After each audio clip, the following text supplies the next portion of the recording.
كانت باينة زي واحدة جميلة جدا، لكن في الحقيقة كانت كائن غريب برأس نمر وذيل ثعبان. بقالها سنين طويلة بتتعلم لحد ما بقى عندها ذكاء وقدرت تاخد شكل إنسان.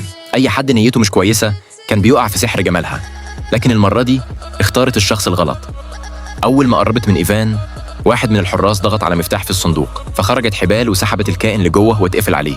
المجموعة قررت ترجعه وتاخد المكافأة، لكن عاصفة رملية قوية ضيعتهم في الصحراء، فاضطروا يوقفوا يرتاحوا.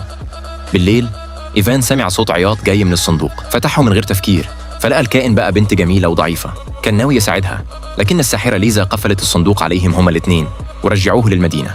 بعد أيام محبوسين سوا، إيفان بدأ يحبها.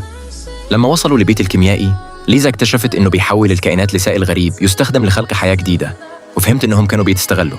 بسرعة رجعت وطلعت إيفان والبنت آنا، لكن قبل ما يهربوا أندري سيطر عليهم وقيدهم بسلاسل، وظهرت زهرة ميكانيكية فوق رأس آنا. في اللحظة دي إيفان فهم إن آنا كانت الهدف، حاول يمسك إيدها لكن فات الأوان. آنا رجعت لشكلها الحقيقي وهربت، وخلال الفوضى قدروا يفلتوا ويجروا، لكن كل حاجة اتغيرت بعد كده.